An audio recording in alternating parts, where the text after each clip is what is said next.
Thanks everybody for joining. Also, my thanks to the panelists, to Charlotte and to Jeremy for taking the time out of the days to talk to us about this very, very important topic. The topic for today is networking strategies, how to leverage your network to increase your success at both your professional and your personal goals. Before we start, just a couple of housekeeping items. This session is being recorded, and then the recording will be available to you after the meeting. If you're asking any questions, please turn on your video camera. And then third, in the chat window, if you could start now or anytime during the meeting, if you could add your name, your company, your function, and your LinkedIn information. If you want to connect with other folks on this call, that would be great because the networking starts now. And you can also download the list of all the link of all the chat messages after the call if you want to save it for future use. And with that, we will kind of go right into it. So the purpose of the session is to talk about networking strategies. I think everybody knows that networking is very important, and I think we all do it to some degree. What we want to accomplish today is to think about how do you do it more strategically, what kind of discipline you can cultivate, and then learn a few best practices and tools. And also think about how do you do this, not just from the mindset of your career success, but how do you use this to accomplish other personal goals that you might have. So with that, we'll first go into some introductions. So by Charlotte and Jeremy. And then the next is going to be, like Charlotte is going to share a prepared presentation on this topic. And then we have a quick LinkedIn poll for you. So in the next 15-20 minutes, if you could just pop onto your LinkedIn and just check how many connections you have. That's going to be the question that we're going to ask in the poll. So just like a rough ballpark number. And then once we are done with the poll, we'll jump right into audience Q&A. I have plenty of questions that already came in through the registrations, but we'd like to keep this as interactive as possible.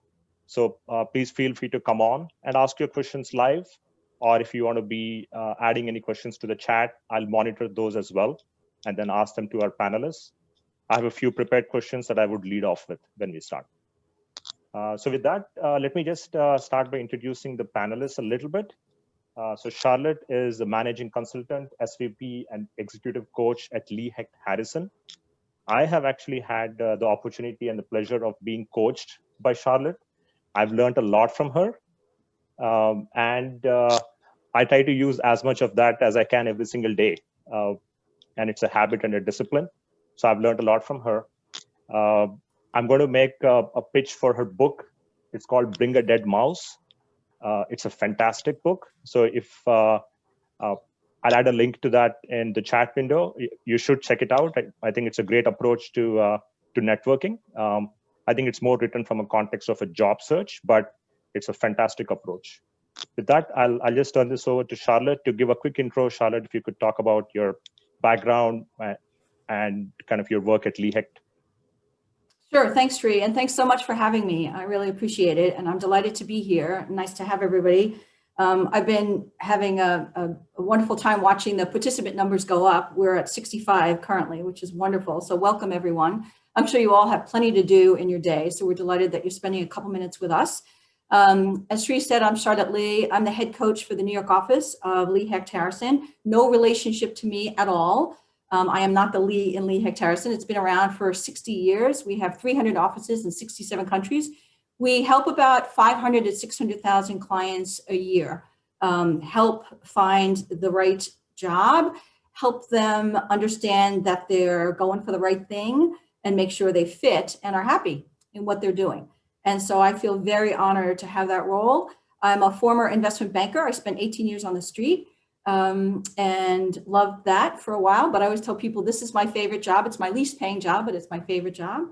I have a 5-star book on Amazon. I've been on TV and radio. I'm a subject matter expert for job search, and I'm delighted to be here. I'm mostly thrilled about my I wrote a children's book as well for my granddaughter, which is also on Amazon, called Where Are You, Moon? So I'm a big writer. And I have a new, I think I'm going to do it as a white paper. I was going to do it as a book, but it's called Network or Not Work, Charlotte's Web.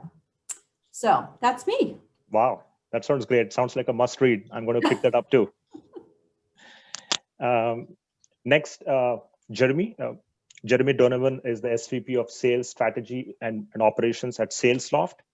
Jeremy, I follow you on LinkedIn. I know you have about 30,000 followers, and I see the enormous amount of value that you add on LinkedIn, and I see the engagement that people have with your comments and your shares.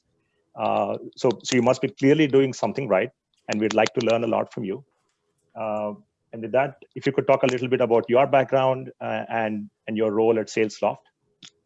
Yeah, I mean, the only other thing I would add, thank you, is I'm also a Chicago booth. Well, there was the GSB back then, I guess, but a booth grad. I think it was 2002. Although the older I get, the harder it is for me to remember years.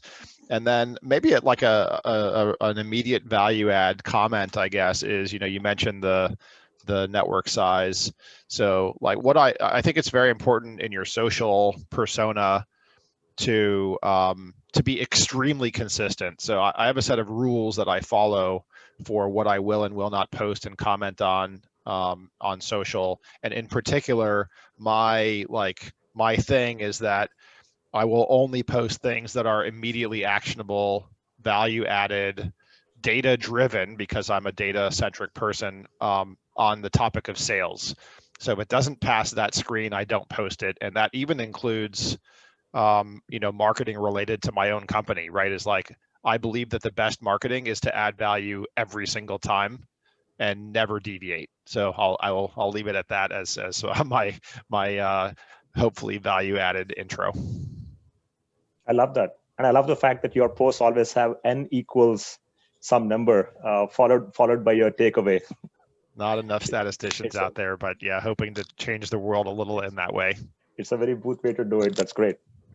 So a little bit about myself. I've spent about 7 years in technology in the beginning of my career, and I'm a Chicago booth 09 grad. Following that, spent a few years in investment banking and corporate development, 5 years at the Federal Reserve, leading digital transformation and data analytics. And I have my own business called Athena Consulting Partners, and I provide strategic finance and business analytics services to companies. And in the context of prospecting and building my own business development pipeline, networking has become a very, very integral part of that. I don't think I did even a fraction of what I do today. So I'm hoping to learn a lot from this session as well. With that, I'll hand this over to Charlotte. Charlotte, if you could take us through your presentation. Sure, absolutely. Thanks. Jeremy, 79 people are on. Yeah, no, you win. We had a bet going, so she has clearly destroyed my estimate. Nice job, Charlotte.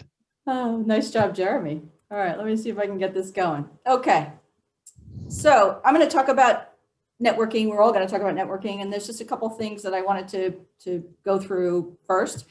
And one is, look, know yourself, always prepare and practice that elevator pitch. Nothing's worse than meeting someone on the phone, et cetera, and stumbling your way through, you know, humming, hi, you know, it just doesn't come across well. And you have one chance to do a lasting impression. So you really want a great first impression because it's your lasting impression.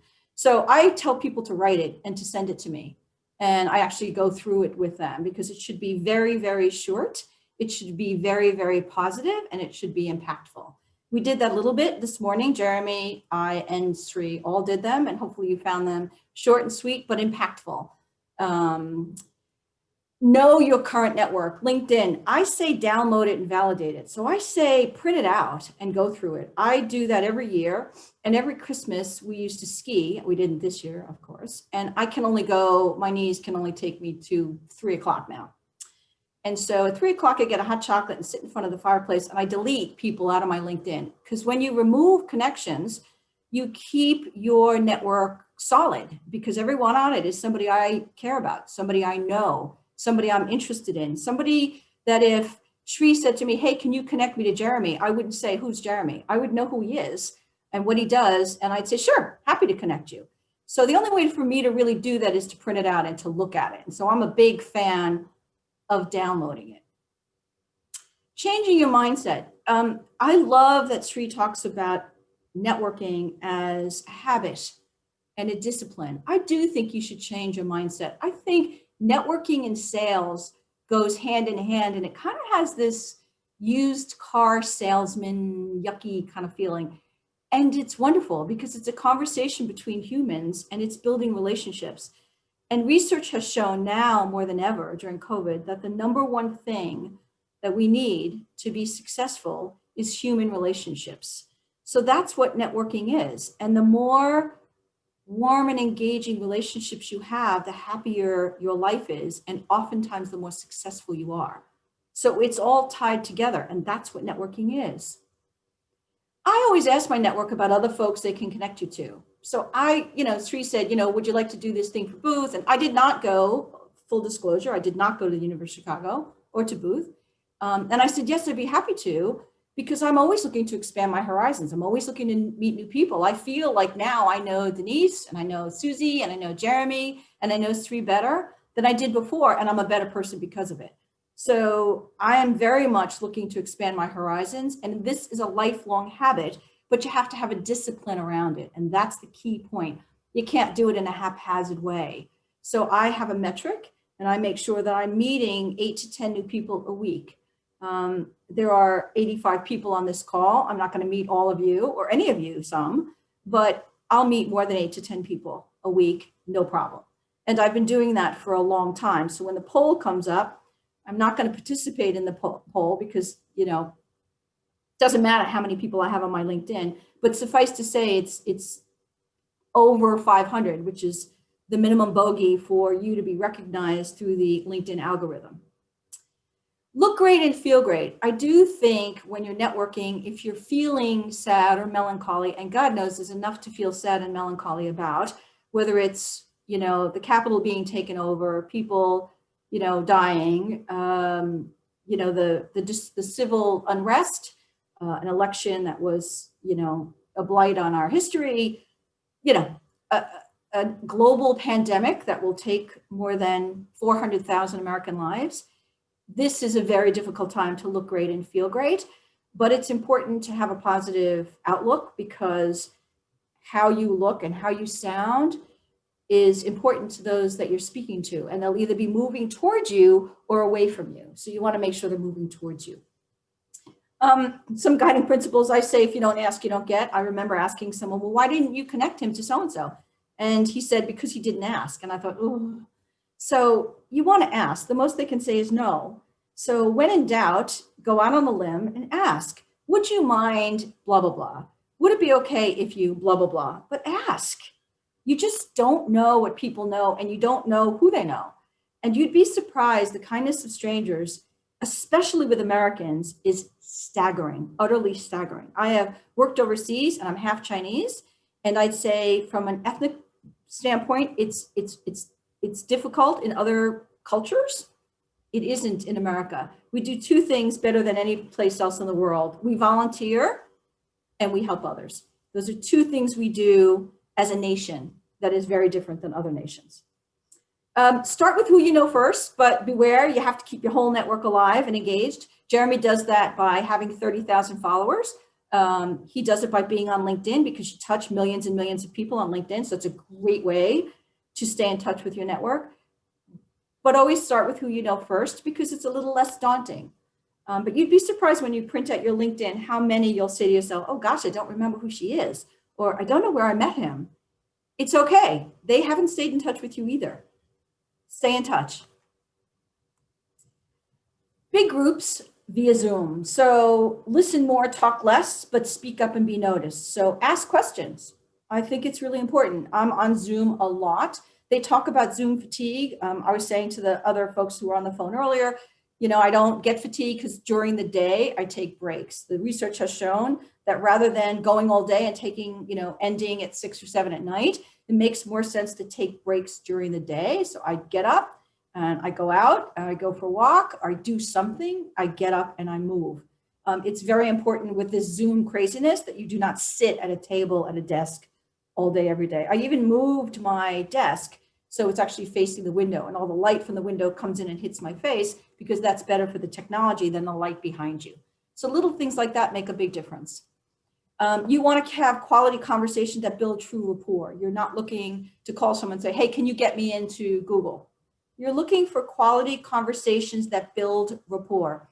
There's a great book about rapport called It's Not All About Me, written by a behavioral guy in the FBI who was a Marine.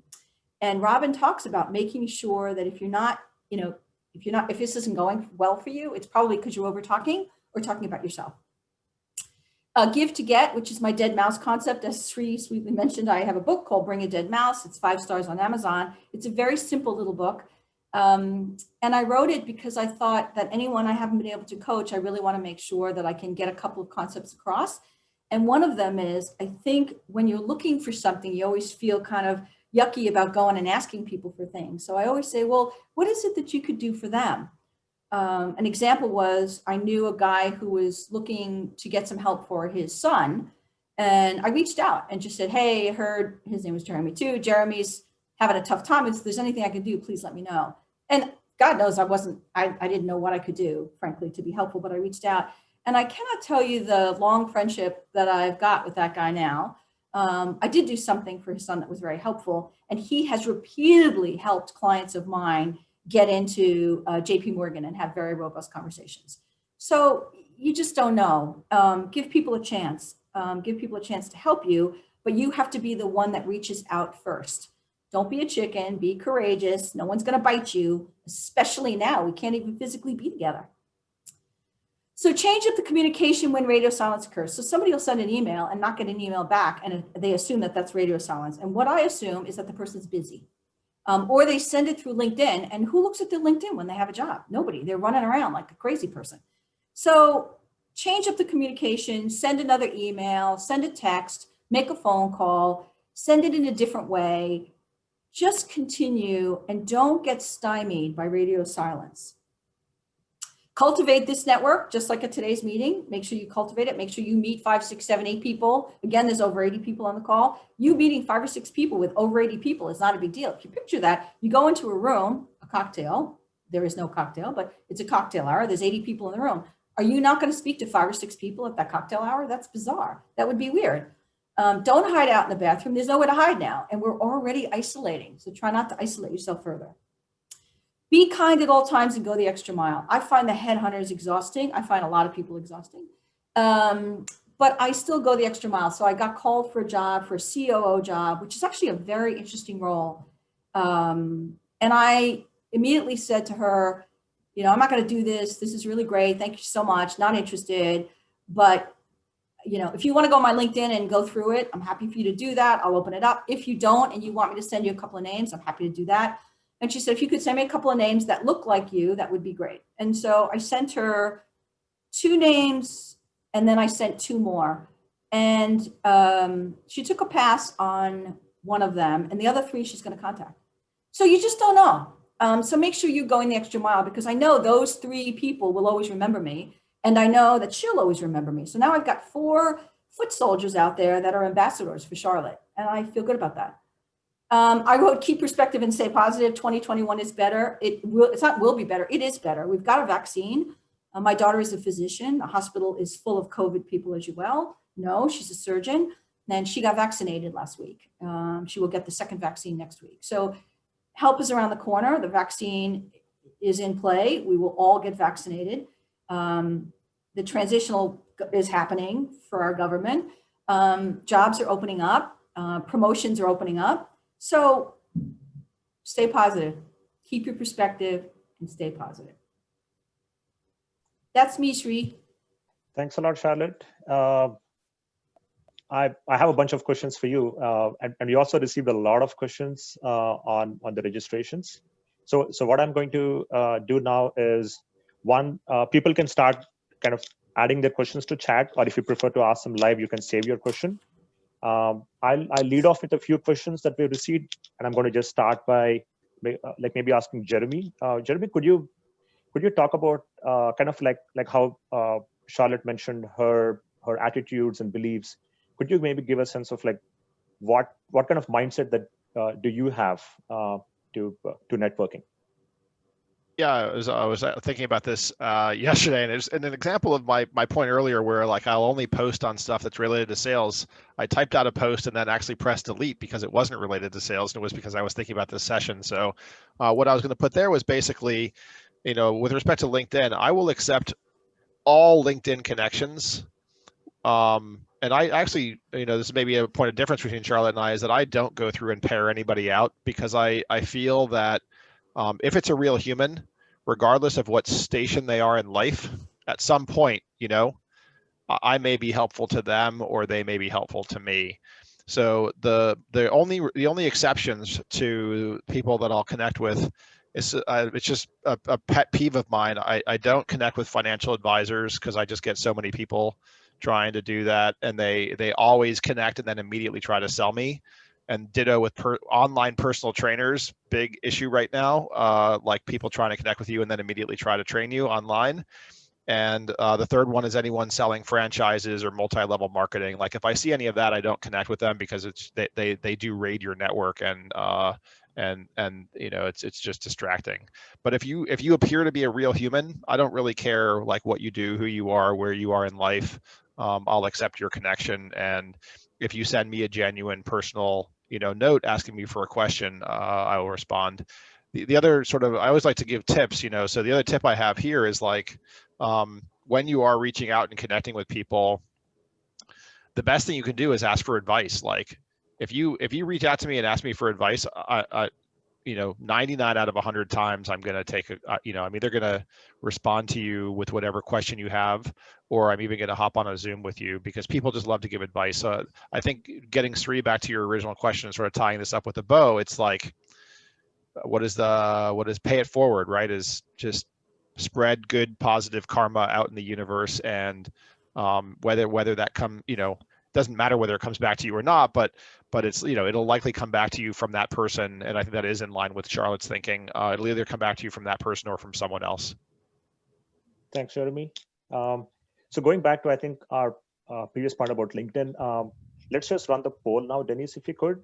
I think I'd like to get a sense of, how many connections people have. And then after that, I'll be asking Jeremy and Charlotte your thoughts on what these numbers look like.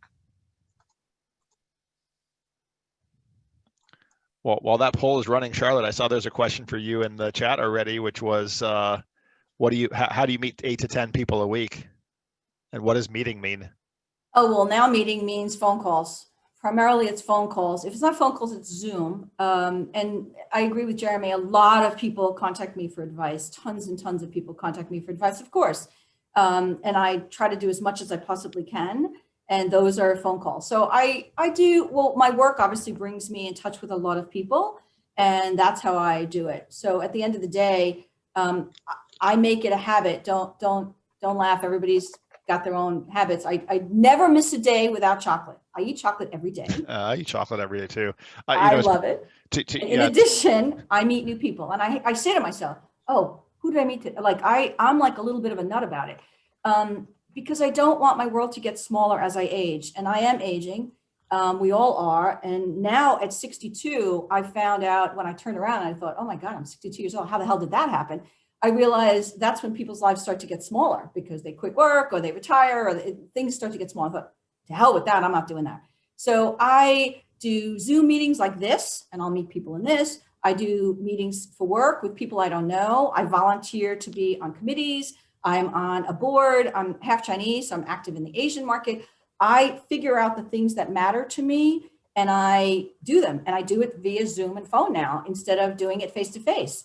I was president of the Friends of the Library for my local town. Like I do a ton of stuff because I don't find myself that interesting, but I love other people. So I got to get my hands on them. Otherwise I'm bored. Well, Sri, it looks like your poll came up on the screen there. So looks like, okay, so very few people with less than 200, that's good. 15%, 200 to 500. The bulk of people around 500 to 2,000, and a good 20% over 2,000. That's fantastic. Well done. Good. What I guess this is hard to answer generally, but is there a good number of LinkedIn connections to have? I think I mean, Charlotte's. Jeremy, what do you think? I think Charlotte's point earlier was a good one, which was, LinkedIn, when you hit 500, it just shows 500 plus connections. And so I think that is if you're going to set a goal like that, I think that's a good goal, is just to get yourself north of 500, so looking at that data, I think it said something like 65% were north of 5, or plus the extra 20%. So that makes it 85%. We're actually north of 500. That I think is good, because it sort of says like, hey, there's a bit of legitimacy to that 500 plus. Going beyond that, it'll sound like, because I'll back up, which is, I was years and years ago, I was having lunch. I was like 25 years old or something, and having lunch with a Sand Hill Road VC out in Los Altos, California. And I was asking him, should I go to business school? And he said, no. And I said, did you go to business school? And he said, yes, I went to Harvard. So it's sort of like my comment's going to come off a little bit like that, but getting more and more connections is exhausting. Like, there is a trade-off I'm making in life by this sort of LinkedIn addiction. And I've had some of the more productive periods of my life when I'm not on LinkedIn. So be careful. Like, don't worry. Don't be enamored with people who have 100,000 followers or whatever. Like that becomes a job for them, and there's stuff that they're not doing, and there's other great things you can do in the world. So a long-winded answer to saying, like, when you get to 500, you can declare victory and just live your life. Got it. Thank you. So I'll ask you one question that was on my mind when I first heard about networking being this important, is that I have a day job, right? I'm spending 8 to 10 hours or more working. How does one, with a busy work life, busy personal life, how do you actually prioritize the time on networking? What should, like, is it a set of things that I do every day? Is it a bunch of things that I should have a checklist for every week, every quarter? Charlotte, you mentioned metrics. Could you or Jeremy talk a little bit about how do you get to those metrics tactically, day by day? Yeah, I mean, I'll go first on that. So I'm a morning person. I do them first thing in the morning. So I hit up 3 people a day, every day, typically by email. I have a couple folks who are very early birds like me, and I can call. And I just call and say, hey, it's me. I was thinking about you. Just wanted to say good morning. Hope all is well. Take care. And I never leave my phone number. Same thing with emails. I don't put anything in there like you have to send it back to me. I just send a note and say, hey, Sri, was thinking about you. Just wanted to wish a happy new year. Boom. So it takes me about 30 seconds to do 3 of those every morning. And I kind of do them before my sit-ups, and that's the end of that. And then I post on LinkedIn probably, I'd say once every fortnight. I'd say two times a month, maybe, I post on LinkedIn. And I counted just for this, actually. I had 28,463 views of my last post. So somebody's looking at the damn thing, and I got a ton of comments and a ton of likes. So that's a way to touch a lot of people as well. And if you do those 2 things, outreach to people every day and post every week, I think you're in great shape. All right. Jeremy, Yeah, for the most part, Charlotte and I agree on everything. It's fun, actually, when there are some things where, like, 2 people have different perspectives, because it shows you there are multiple ways to do things. I don't have any structure to my networking, other than one rule that I have followed since I was when I started my career, which is I keep track of everyone I ever meet. So, dating myself right pre LinkedIn, and very early, the internet came to being when I was in grad school, and then my first job, there wasn't internet, but I put into Microsoft Outlook then, like, everyone I met, I scanned every business card. Business cards are a thing of the past now, of course, but the point is, like, everyone you ever meet from this point forward, you should connect with on LinkedIn. I think that's part of it. For me, the networking is, it's like more opportunistic. in contrast to Charlotte, I try to post every single day, but I will not post if I don't have, again, something to say that's actionable and data driven for salespeople. So like today I didn't have anything, so I did not post. So that's one thing. And then the other thing is I just wanted to circle back to something that Charlotte was talking about with networking. Like I totally agree. These days it's, and Sri, to your very specific question about like, how do you do this? How do you make time for it? I don't think you can afford not to do this. And to carve out like I had a call earlier today with a guy in Australia who is a sales leader and is thinking about writing a sales book. And it's important to carve out time to have those conversations. So that's a half an hour call, like no big deal. Just to encourage those people who are introverts, which I'm sure there are many on the call. I consider myself quite introverted. In fact, I was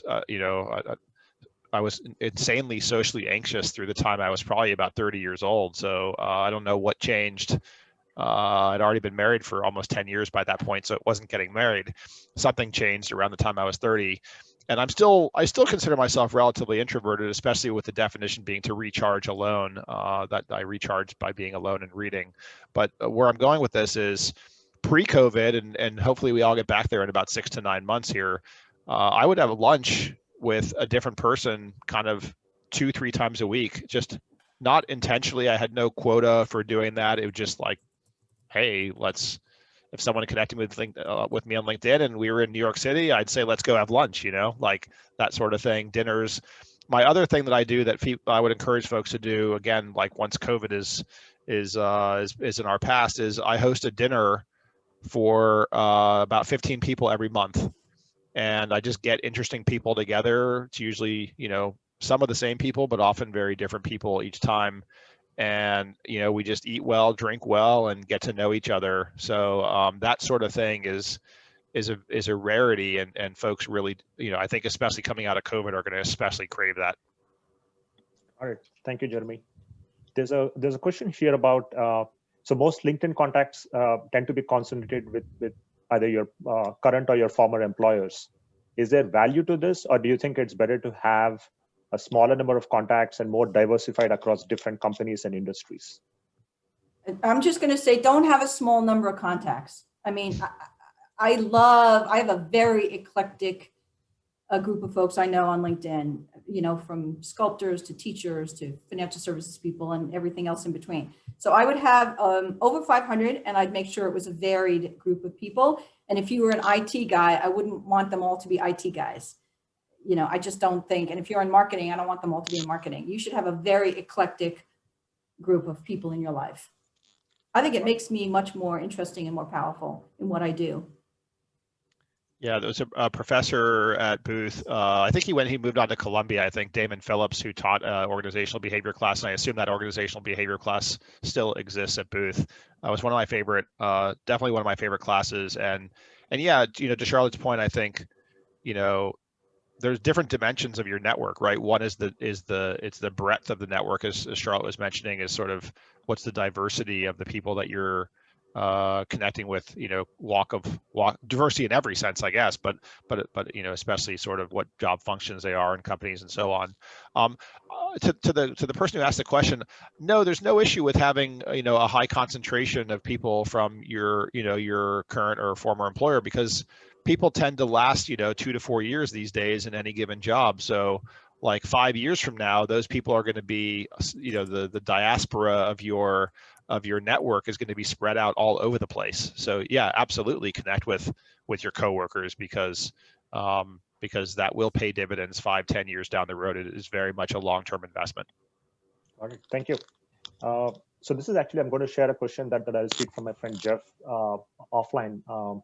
Is when reaching out to somebody that you want to connect with, are there any ways to maximize the chances that the person that you're trying to reach is going to respond to you and to speak with you?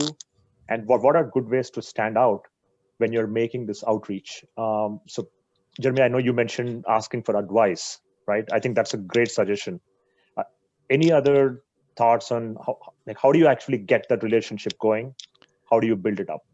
Yeah, I mean, I'll add sort of two small pieces to that, and love to hear Charlotte's perspective. So yeah, absolutely ask for advice. I think the more specific the advice ask is, the better, right? So take that example I used earlier of the person who was looking to write a sales book. Like, he didn't just say, "Hey, I'd love your advice in general," right? He said, "Hey, I'm thinking about writing a book on sales. I'd love your your advice about that." So I think that specificity is incredibly important. And then, part of me wants to say, like, if you're trying to get to somebody who's a higher powered person or whatever, I mean, higher powered is a bad way to put it, I guess, but is someone who you think is much more, whatever, famous or time crunched or whatever, then absolutely try to network your way in through a third party. But you'd be surprised. I mean, over the course of my, my life, there have been times where I did want to ask advice of people who, you would think were inaccessible.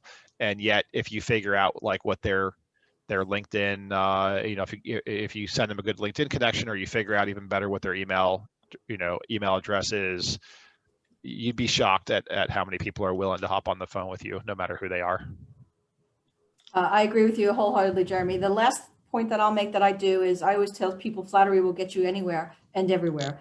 And so I was trying to get to a very senior person, to Jeremy's point, and I thought, he's never going to respond to me.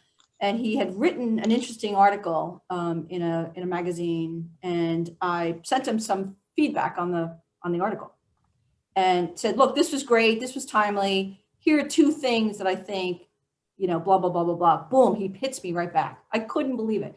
But I do think flattery would get you everywhere. They're delighted that you read it. They're delighted that you reached out to them. They're delighted that, it didn't end up on a newsstand with nobody looking at it. I'm happy to do these talks for 6 people, but it's delightful to have 80 people show up. It's just a nice thing. And so I do use stuff about them. Noticed on your post, blah, blah, blah, blah. Noticed on your book, blah, blah, blah, blah. Was at your panel, blah, blah, blah, blah. And that is a very good hook as well. Got it. And a quick follow-up to that.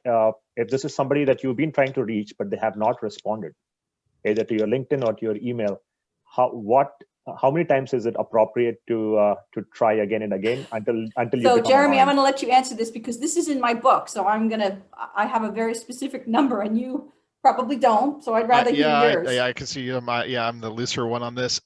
I would not do it more than 2 or 3 times. Like, I think at that point you just got to move on and find somebody else. And my number is 7. So it's a phone, it's an email, it's a text, it's going to somebody else. So if I have to go to Lauren to get more info, that's a touch as well. So that's included. If I then go to somebody else who I think can connect me, that's included. So there's a lot of things included, but my number 7, and it's been pretty successful where I've gotten to everybody I've tried to, but it's taken me up to 7 times. Wow, that's persistence. Got it. I'm plucking Jin's question out of the chat, by the way, because I'm eager to answer that one. So Jin asked it after the first contact, what do you do to nurture the relationships? And it is hard. You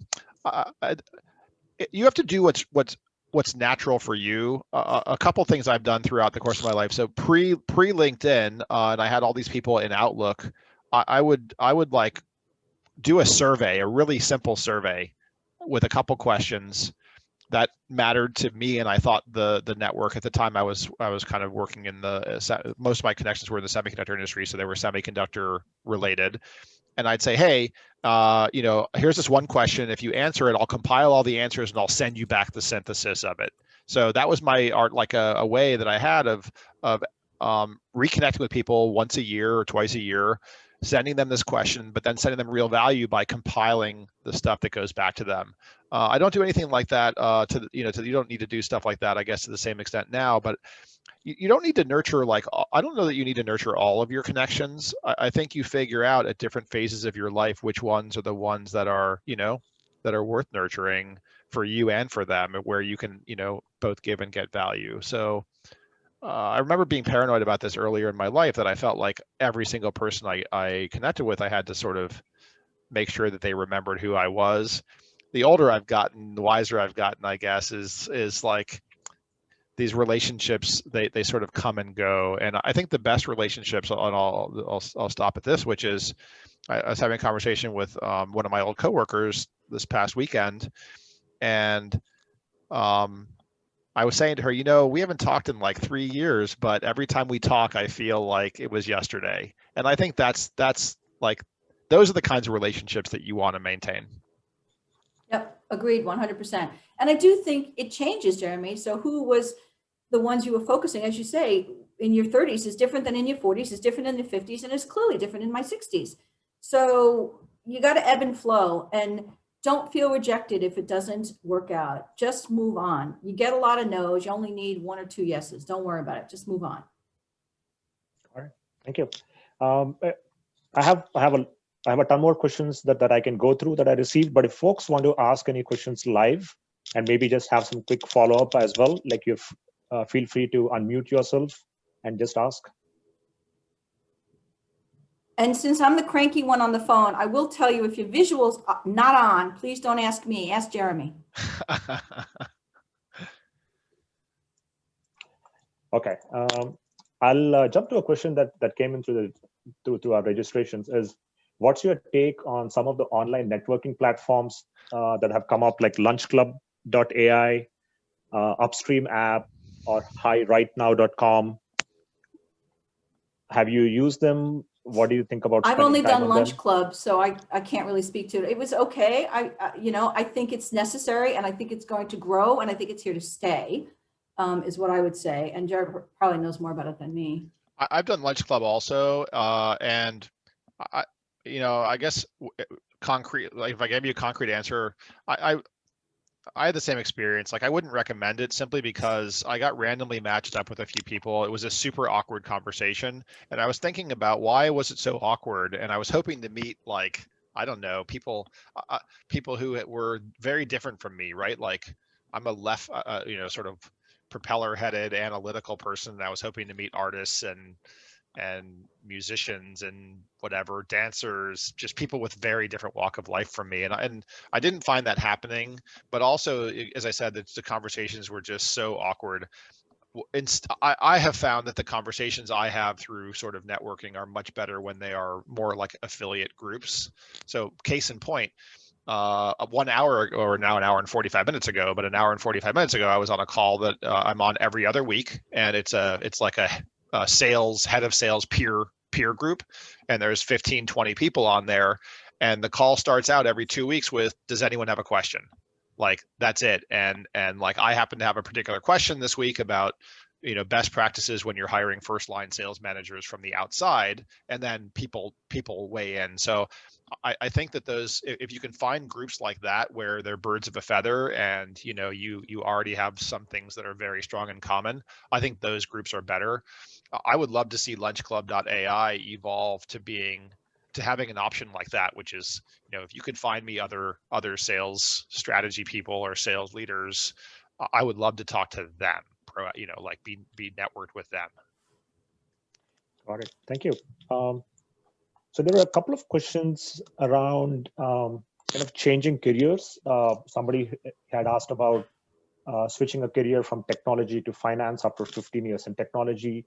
There were also a couple of questions around networking for a job search, or for finding a role in a different company, right?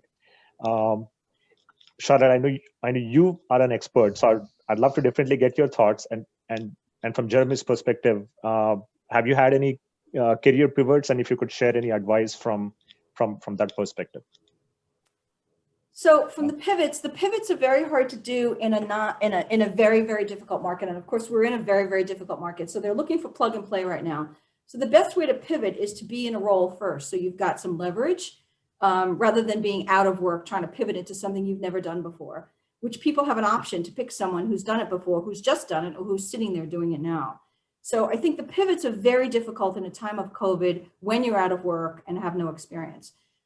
Having said that, I was an investment banker. I've run 5 nonprofits. I've run my own firm, and I currently coach. So I've done 4 pivots. And so I'm good at pivoting. I think there's 3 points to it. One is you need to be very clear on what your expectations are and how long it's going to take. 2, you need to know what your core competencies are, and you can have 4, but you can't have 40. 3, you have to really figure out who your targets are and the kinds of places you want to go to.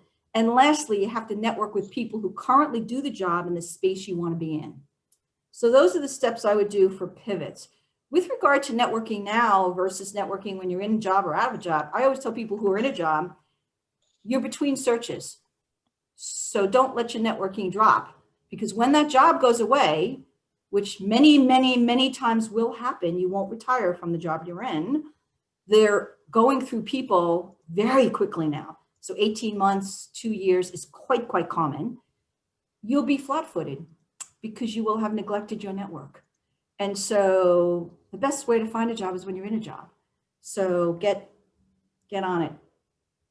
Yeah, I think it's all, I think it's all good advice. I mean, my specific advice when people ask me about, you know, I'll treat the sort of career switching thing second, but my specific advice when, you know, with respect to finding jobs is, if you merely apply like to their online form, you will not get the job. I'm I'm statistician, so whatever, that's 99%. I'm sure there are exceptions to that. What you need to do is you need to figure out like, what are the companies you want to work for? See if they have an actively open job posting for the thing that you either do or think you're reasonably qualified to do. And then network your way in so that an existing employee refers you in. And it's a win-win, even if they don't know you. If you network to them, ask them for advice. You say, hey, I saw this job post. I'm wondering what it's like to work at XYZ company.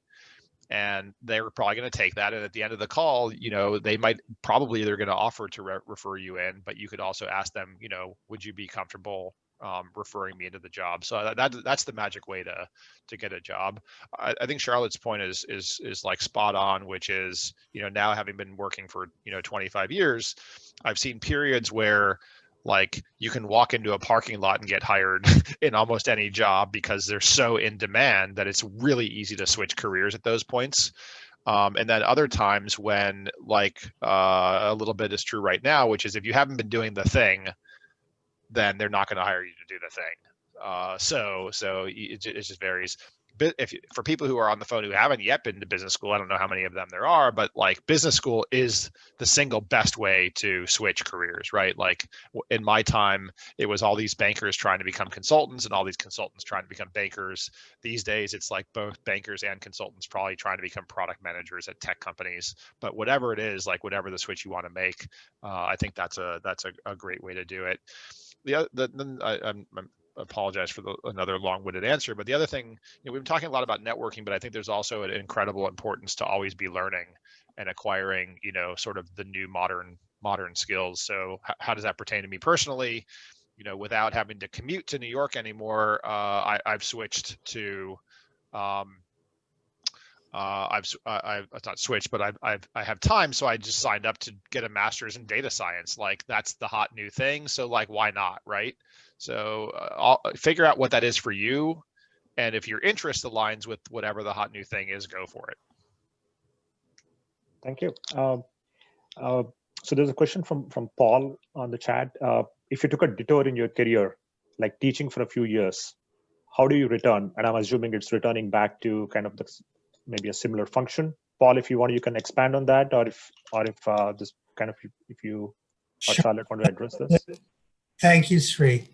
The basic question is, there's a program in New York City where you go in and teach. I taught in junior high school for 3 years.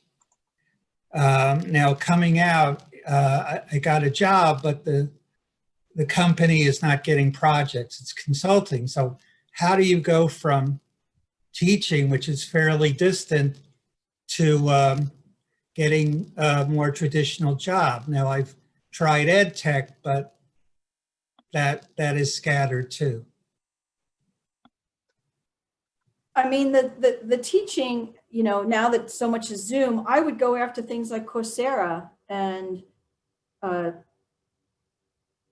you know, General Assembly. I'd go after the big online ones, Khan Academy, University of Phoenix. I'd go after the big ones. Yeah, I think, yeah, ed tech is probably, you do want to marry that, you know, as I think about my career, right, is like whatever move I made, there was always a connection to the last thing. So there was I refer to it as add a word, drop a word, right? Like I was a semiconductor engineer, I became a semiconductor analyst. So I dropped the engineer and added analyst. And then I just proceeded to do that like 10 different times where I always sort of added a word, dropped a word. In this case, yeah, I think Charlotte's, and like your gut, Paul, there about ed tech is probably the right thing. A lot of the ed tech companies right now are expanding their footprint into enterprise. And General Assembly like is a good example of that. And there are others where, right, they were going direct to consumer, and now they realize, hey, what if I can go sell packages over to to corporations, and they're being relatively successful with that. So that that might be a thing. I do know that I can comment on sales because that's where I sort of am. I mean, in sales, we love hiring teachers. Teachers, and I've actually looked at this statistically. Teachers statistically make much better salespeople. Paul, you will face an issue, which, like the elephant in the room, right? Is I'm in this category now. Is like there's ageism in sales, for better. It just is, right? I mean, I'm sure you're experiencing it, and if they could hire a 28-year-old person who taught for a couple of years instead of a 48 or 58 or whatever year old person, it's a tragedy. It's not fair, but it is a thing that you're going to hit in sales. All right. Thanks, Jeremy. One more question and a bit of a pivot is, so let's say you've landed your ideal role, you're at a company, maybe a large company. How do you network within the company so that you can continue to get promotions, better projects, better comp, all of that? How do you do that within the context of a company? I mean, I'll start that one and then Jeremy jump in. I'm pretty consistent on my delivery on this. I think one of the things people do wrong when they onboard onto a new job is they put their head down and they just stay in their vertical and really get very good relationships with the 10 or 15 people they work with. And I recommend that you go enterprise wide, that you volunteer to help them run the holiday party, that you go to all those stupid town halls that none of us want to go to because you need to go and you need to show your face there. And you should wear red and you should be noticed and you should ask a question. You should think about who are the other stakeholders in your business, in your product. I mean, you need to have, again, a metric, and I put together an org chart. So if I have 7 people that I've hung out with lately, then that means I'm, short on who I need to meet with. Because when it comes up to who gets promoted or who gets fired, it's really, a lot of that has to do with relationships, not just content. When they go and they start thinking about it and they say, who the hell is this Charlotte gal? And they say, everybody knows Jeremy. I pull the short straw. So you need to make sure that you have a following. You need to make sure that you've got mentors, and you need to make sure it's enterprise wide.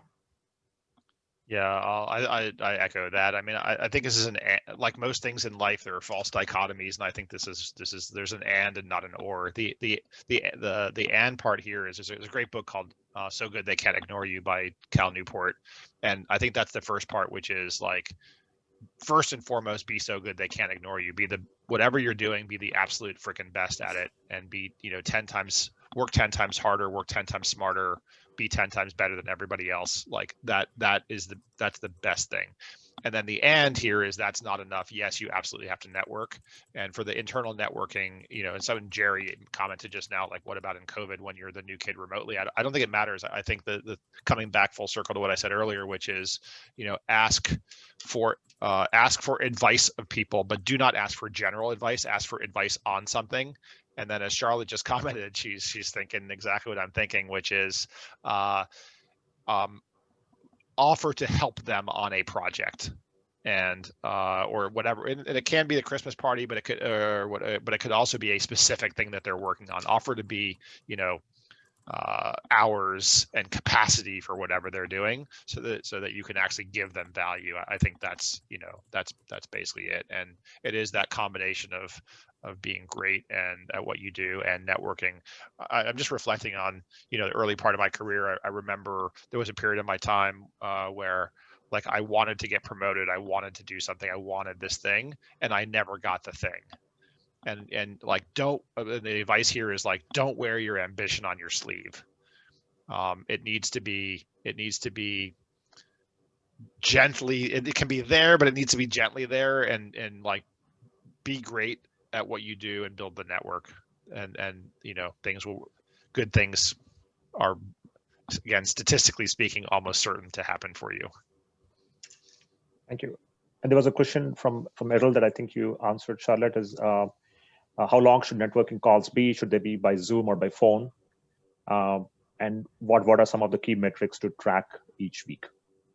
I mean, I think if it can be by Zoom, that's better. I always ask people for 15 minutes because I figure 15 minutes, people could say yes. If you ask for half an hour, they're worried it's going to be an hour. And for those of you who will laugh when you hear me say this, I love to talk. I love to meet people. I'm sure they're wondering, can I get the hell off the phone, off this woman? So I can't, don't ask for more than 15 minutes. People are busy. And if they're willing to do Zoom, that's delightful and wonderful. I love that. I think you can build rapport much better face-to-face than you can via phone. It's the same reason why I don't answer questions when people don't have their face on. It's just strange for me to look at the thing and not see you. So I just find it goofy. Same thing with interviews. People are going to be interviewed or networking by Zoom, and you want to make sure you've got the coloring right, and your light is right, and your technology works, and your background is okay, and the bed's made, or whatever's in the background. Actually, there shouldn't be a bed in the background. Don't scratch that. No beds in the background. Made or unmade, no beds in the background.